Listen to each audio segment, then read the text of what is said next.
नमस्कार। आज हम लोग बिहार की राजनीति पर बात करना चाहते हैं।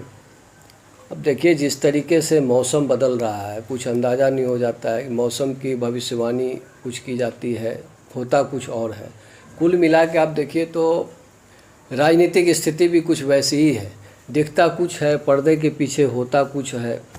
तो ऐसे ही एक राजनीतिक पहलू पर दो चार शब्द कहना चाहता हूँ कि अभी बिहार की राजनीति की मैं बात करूं तो सबसे ज़्यादा चर्चा में है प्रशांत किशोर जी। वही जनसुराज जो बनाए हैं, अभी नई पॉलिटिकल पार्टी के रूप में उसकी घोषणा भी हुई है 2 अक्टूबर को। अब उस पर लोग अपने अपने तरीके से प्रतिक्रिया दे रहे हैं। कुछ का कहना है कि बहुत बड़ा बदलाव आ जाएगा, कुछ लोग कह रहे हैं टाई टाई फीस हो जाएंगे। लेकिन खैर, हम इसमें नहीं पड़ेंगे। क्या होगा नहीं होगा ये तो बिहार की जनता तय करेगी और ये उनका ही अधिकार होता है। मगर विवेचना तो की ही जा सकती है। आमतौर पर आप देखेंगे तो एक फिल्म का डायलॉग था कि जो दिखता है वो होता नहीं और जो होता है वो दिखता नहीं। तो राजनीति भी कमोबेश इससे अलग नहीं है, ऐसा कुछ होता है। बहुत पहले की बात है, मैं नाम नहीं लूँगा, एक नेता का मंत्री थे, उनसे मेरी बातचीत हो रही थी। तो बातचीत के दरमियान ही 2 बड़े नेताओं के बीच जो वार पलटवार चल रहा था, तो मैंने पूछा कि भाई ऐसा क्यों हो रहा है। तो उन्होंने कहा कि आप एक चीज़ जान लीजिए कि राजनीति में कभी कभी विरोध करने के लिए भी लोग खर्च करते हैं कि आप सुबह शाम जो है मेरे खिलाफ बोलिए।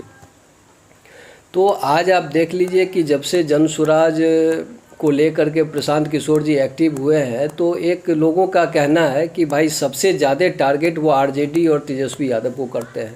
बाकी लोगों का विरोध करते हैं या उनकी नीतियों का विरोध करते हैं तो मतलब एक औपचारिकता वाले अंदाज में। तो इसके आधार पर एक माहौल बन गया है कि बिहार में जो है वो एनडीए की सत्ता में वापसी के लिए काम कर रहे हैं। और विपक्ष आरोप भी लगा रहा है कि बीजेपी के एजेंट हैं, बीजेपी से फंडिंग हो रही है, बीजेपी के लिए वो ज़मीन तैयार कर रहे हैं और आरजेडी को नुकसान पहुंचा रहे हैं। लेकिन इस पर बहुत गहराई से सोचने विचारने के बाद लगा कि क्या वाकई ऐसा है या बात कुछ और है। तो एक बार बातचीत चली कि प्रशांत किशोर जी के इस अभियान में इतना खर्चा हो रहा है तो पैसे कहाँ से आ रहे हैं। तो उन्होंने कहा कि भाई एक एक पैसे का मेरे पास हिसाब है और जिन राज्यों में चुनावी रणनीति बनाने के तहत मैंने जिन लोगों की मदद की, उन लोगों से मुझे मदद मिल रही। तो अगर अब उन लोगों की फहरिस्त निकाल कर आप देख लें तो आपको लगेगा कि उसमें ज़्यादातर लोग जो है वो इंडिया गठबंधन से प्रत्यक्ष या अप्रत्यक्ष रूप से जुड़े हुए हैं। तो दूसरी चीज़ क्या है कि आरजेडी का कोर वोटर कौन है? माई समीकरण, मुस्लिम प्लस यादव। जिस तरीके से उत्तर प्रदेश में यादव जो है समाजवादी पार्टी को अपना दल मानते हैं, अपनी पार्टी मानते हैं, ठीक बिहार में वही स्थिति है। और मुस्लिम वोटरों का ट्रेंड ये रहा है कि जो बीजेपी को हराए उसका साथ दो, चाहे वो पार्टी नई हो या पुरानी हो या जो भी हो। कोई इंडिपेंडेंट भी अगर सक्षम है तो उसका साथ दे दो। जैसे आप लोकसभा चुनाव में आप देख लीजिए, पूर्णिया में पप्पू यादव जी की जीत हुई, मुस्लिम वोटरों ने जम के उनको सपोर्ट किया और आरजेडी कैंडिडेट तीसरे नंबर पर चले गई। बल्कि मैं समझता हूँ कि जमानत बचते बचते बची या जमानत नहीं बची, पता नहीं।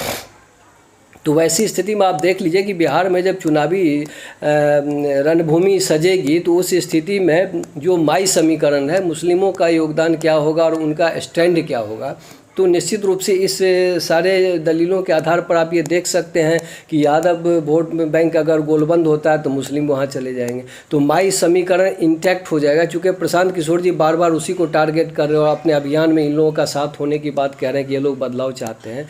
लेकिन इस टारगेट की वजह से अगर मान लीजिए वो गोलबंद हो रहे हैं तो वैसी स्थिति में तो आरजेडी का जो मजबूत वोट बैंक है वो इंटैक्ट हो गया।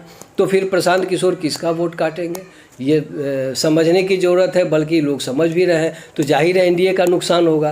तो इसलिए ये चर्चा चल रही है कि कहीं ऐसा तो नहीं है कि मतलब जो जलवा या जो माहौल बनाया जा रहा है या दिखाया जा रहा है या जो समझा जा रहा है कि एनडीए के पक्ष में ये काम कर रहे हैं, तो लोग इसी भ्रम में रहें और प्रशांत किशोर जी धीरे धीरे करके जो है जनसुराज के जरिए विपक्ष के लिए, महागठबंधन के लिए एक मजबूत चुनावी ज़मीन तैयार कर दें और नुकसान एनडीए को उठाना पड़े। क्योंकि इसके पीछे एक बड़ी राजनीतिक रणनीति ये भी हो सकती है कि बिहार में लंबे समय से नीतीश कुमार शासन कर रहे हैं और इनका प्रभुत्व इस कदर है कि कभी महागठबंधन तो कभी बीजेपी यानी एनडीए, ये इनके बगैर गाड़ी चलती नहीं है। तो एक ऐसी सुनियोजित रणनीति बनाई गई हो कि नीतीश जी के साथ साथ एनडीए का भी जड़ जो है कबाड़ दिया जाए और बिहार में एक नई धारा, जो विपक्ष की धारा है, उसकी राजनीति को मजबूत करके उसकी सरकार बने।